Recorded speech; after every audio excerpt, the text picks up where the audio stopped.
لیکن یاد رکھ میرا بندہ، تو نے دنیا میں ڈیرا نہیں لگانا، یہاں سے چلنا ہے، تیری منزل تو آگے ہے۔ کن فی الدنیا کأنک غریب او عابر السبیل، یا یوں ہے جیسے راگیر گزرتا ہے۔ کیسے راگیر کیسے چلتا ہے؟ آپ کے پن میں جب کوئی چلتا ہے تھک جاتا ہے، سایہ نہ ملے اسے، کوئی سایہ دار درخت تلاش کرتا ہے، جا کے اس کے سائے میں تھوڑی دیر آرام کرتا ہے، اور جو ہی آنکھ کھلتی ہے تو سایہ چھوڑ کے فرمایا ما انا الا کراکب استظل تحت شجرۃ ثم راحا۔ او کائنات والو، میں محمد کی مثال تو ایسی ہے جیسے ایک سایہ دار درخت کے نیچے چلنے والا مسافر ٹھہرا، آرام کیا اور چل دیا۔ اللہ اکبر، یہ فکر اپنی امت کو لمحہ بلمحہ یاد دلائی جا رہی، اور قرآن بھی بار بار یہ یاد دلاتا ہے۔ کبھی قرآن یوں کہتا ہے کل من علیہا فان۔ اگر آپ ناراض نہیں ہیں، نیند تو رات تو آدھی ہو چکی ہے، کچھ تو میرا بھی خیال کرو، میں 6-7 گھنٹے کا سفر کر کے آیا ہوں، کیا تو سبحان اللہ۔ اب جاگے ہو نا، سوئے ہوئے ہیں تے موئے ہوئے ہیں، کیا سناوے بندہ؟ آپ جاگیں گے تو میں کوئی سناؤں گا۔ اور میں کل من علیہا فان، جتنے بھی اس دنیا پہ آباد ہیں، فان، سب نے فنا ہونا ہے، سب نے فنا ہونا ہے۔ ادھر فرمایا فان، دوسرے مقام پہ فرمایا کل نفس ذائقۃ الموت، ہر نفس چکھنے والا ہے موت کو، موت والا ذائقہ ہر نفس چکھے گا۔ اور تیسرے مقام پہ فرمایا کل شیء ہالک، ہر شے نے ہلاک ہونا ہے۔ ہر چوکی والوں، جب ہر ایک نے فنا ہونا ہے، ہر نفس نے موت کا ذائقہ چکھنا ہے، ہر شے نے ہلاک ہونا ہے، پھر یہ تو بتائیے کون ہے جو موت سے بچے گا، کون ہے جو فنا سے بچے گا، کون ہے جو ہلاکت سے بچے گا؟ قرآن نے کہا وَيَبْقَى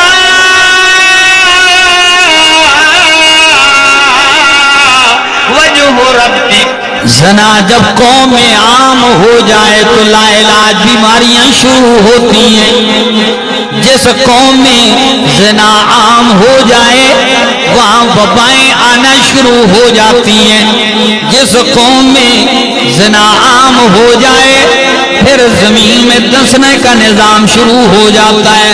اور قرآن سورت بنی اسرائیل یا سورت اسراء آیت نمبر 32 میں کہتا ہے وَلَا تَقْرَبُوا الزِّنَا۔ او کائنات والو، رب نے یہ نہیں فرمایا زنا نہ کرو، بلکہ فرمایا لا تقربوا الزنا، زنا کے قریب نہ جاؤ، کیونکہ زنا والے اسباب اختیار کرو گے تو جو پہلی سیڑھی چڑھتا ہے آہستہ آہستہ وہ منزل تک پہنچ جاتا ہے۔ جب آپ خلوتوں میں گپیں لگائیں گے، جب آپ خلوتوں میں گپیں ہانکتے رہیں گے، نتیجہ اس بات کی طرف پہنچے گا لا تقربوا الزنا، زنا کے قریب نہ جاؤ، کیوں؟ انہو کان فاحشۃ، یہ بے حیائی ہے، وساء سبیلا، بہت ہی برا راستہ ہے، قریب بھی نہ جاؤ، ساء سبیلا، بہت برا راستہ ہے۔ پورا قرآن پڑھ لیں، زنا کی سزا کو قتل کی سزا کے برابر کیوں قرار دیا؟ کبھی غور کیا ہے؟ شادی شدہ اگر زنا کرے تو اس کو کیا کیا جائے گا؟ اس کی سزا سنسار ہے، رجم کرنا ہے۔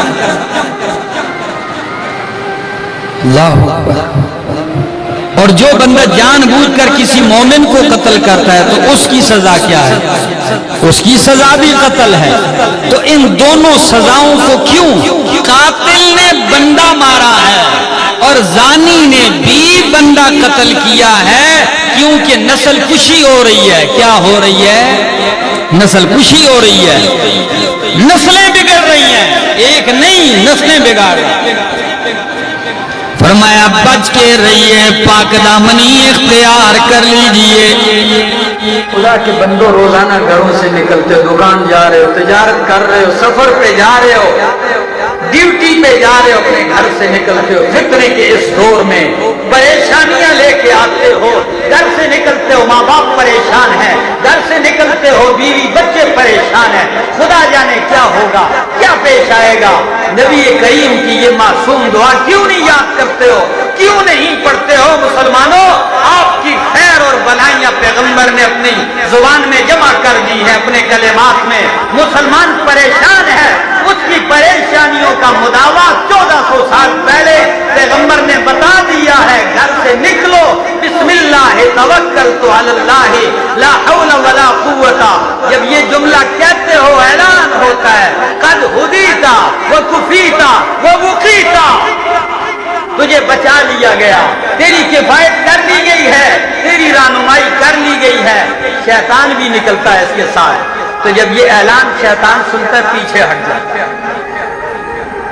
سنیے ذرا، وَهُدِيتَ تو فَيَلْقَ الشَّيْطَانُ شَيْطَانًا آخر، ایک شیطان دوسرے سے ملتا ہے۔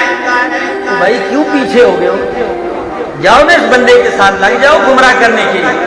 تو شیطان کہتا ہے، وہ لفظ کیا ہے نبی کریم نے جو ذکر کیے، شیطان دوسرے شیطان سے کہتا ہے فَيَقُولُ لَهُ كَيْفَ لَكَ بِرَجُلٍ قَدْ كُفِيَ وَهُدِيَ وَوُقِيَ، او شیطان تیرا کیا بس چلے گا اس بندے پر جس کی کفایت اللہ نے کر دی، جس کی رہنمائی اللہ نے کر دی، جس کو حفاظت میں اللہ نے لے لیا ہے، اس کے پیچھے جانے کا کیا فائدہ؟ یاد کر لو میرے دوستو، یاد کر لو یہ دعا، اس کا لطف دیکھو گے۔ لا حول ولا قوت الا باللہ کثرت سے پڑھا کرو، یہ جنت کے خزانوں میں سے خزانہ ہے۔ پتہ ہے ایک شخص آیا مسجد نبوی میں بیٹھ کے پیشاب کرنے لگا، اس کو کیا پتا تھا، سین میں کچی مسجد تھی سین میں، تو جو ہی وہ پیشاب کے لیے بیٹھا صحابہ کرام تلواریں لے کر دوڑ پڑے اس کی طرف۔ اس کو بھی محسوس ہوا کہ مجھ سے کوئی غلط کام ہو گیا، اس کو کیا پتا تھا۔ نبی علیہ السلام نے فرمایا ٹھہر جاؤ، اس کو حاجت پوری کر لینے دو۔ جب وہ حاجت سے فارغ ہوا، کانپتا ہوا آیا کہ اللہ جانے میرے ساتھ کیا ہوا۔ جیسے آیا سامنے تو نبی علیہ السلام نے کیا فرمایا؟ فرمایا او عربی ان هذه المساجد لم تبن لهذا، او بدو یہ مسجدیں اس لیے نہیں بنائی گئی کہ اس میں گندگیاں کی جائیں، گند پھینکا جائے یا غلاظتیں پیشاب کیا جائے، انما بنیت لذکر اللہ، یہ تو اس لیے بنائی گئی ہے کہ اس میں اللہ کو یاد کیا جائے، بڑے اچھے ترتیب سے اسے سمجھایا، تربیت کی اس کی۔ پھر اس نے کہا جی آنا کیسا ہوا آپ کا؟ نبی علیہ السلام نے پوچھا، کہنے لگا جی میں نے سنا ہے کہ آپ کے پاس بڑا مال دولت ہے اور آپ کھلے دل سے دیتے ہیں، تو میں نے کہا مجھے بھی کچھ مل جائے۔ نبی علیہ السلام مسکرا دیے، فرمایا اس کو بکریاں بھی دے دو، اس کو یہ چیزیں دے دو۔ اس کو نوازا گیا، دیا۔ پتہ ہے جب وہ اپنے گاؤں گیا تو کیا کہتا رہا؟ کلمہ بھی اس نے نہیں پڑھا تھا۔ جو ہی آپ الوداع کرنے لگے نا اس کو مسجد نبی سے باہر، تو وہ الوداع ہوتے ہوئے اس وقت اس نے کلمہ پڑھا۔ کہتا ہے میں کلمہ پڑھنے نہیں آیا تھا، صرف آپ کے اخلاق کو دیکھا میں کلمہ پڑھنے پہ مجبور ہو گیا۔ جب گیا بستی میں تو سال کے بعد پتہ ہے آیا تو اکیلے نہیں آیا، 300 1900 بندے ساتھ لے آیا وہ دیہاتی اور نبی علیہ السلام کے سامنے لا کے کھڑے کر دیے. لوگ سوچتے ہوں گے کہیں پچھلے سال بڑا صدقہ اس کو ملا ہے تو ادھر اعلان کیا ہوگا کہ صدقہ بہت ملتا ہے تو سارے لوگ صدقہ لینے کے لیے آئے ہوں. فرمایا جی صدقہ لینے کے لیے نہیں آئے ہیں, میں آپ کے پاس سے جانے کے بعد ان لوگوں کو دعوت کیسے دیتا رہا, میرے پاس تو کچھ علم نہیں تھا, بس میں اپنے اس بیہودہ حرکت کا ذکر کرتا اور آپ کے حسن اخلاق اور معافی اور تربیت کا ذکر کرتا. آپ کے اس اخلاق کو سن کر یہ سارے آپ کے دست اقدس پر ایمان لانے کو تیار ہو. ان کو کلمہ پڑھائیے. یہ ہیں اخلاق. کسی غیر مسلم مشرک کافر کو چھوڑو, کسی نمازی بندے کو بھی اگر آپ 2-3 پہلے گالیاں دو پھر کہو آئندہ ایسے نہ کر تو وہ تیرا گلا پکڑے گا.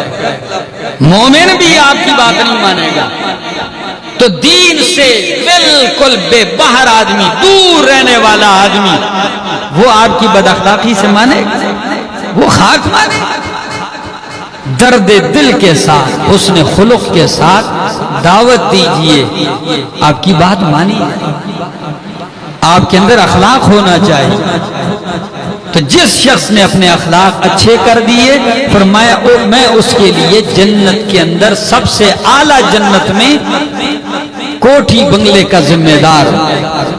ابو داؤد کی حدیث ہے. فرمایا میں ضمانت دیتا ہوں, میں ضامن ہوں بِبَيْتٍ فِي رَبَضِ الْجَنَّةِ, جنت کے آس پاس یعنی جنت کے قریب بنگلے کی ضمانت دیتا ہوں. کس چیز کی ضمانت؟ 3 درجے اس حدیث میں ذکر کیے ہیں, اور قربان جاؤں کتنا پیارا انداز ہے سمجھانے کا اللہ کے پاک پیغمبر صلی اللہ علیہ وسلم کا. فرمایا انا زعیم بِبَيْتٍ فِي رَبَضِ الْجَنَّةِ, میں ضمانت دیتا ہوں, میں ذمہ دار ہوں اس کے لیے جنت میں گھر کا. کون سی جگہ میں؟ فی ربض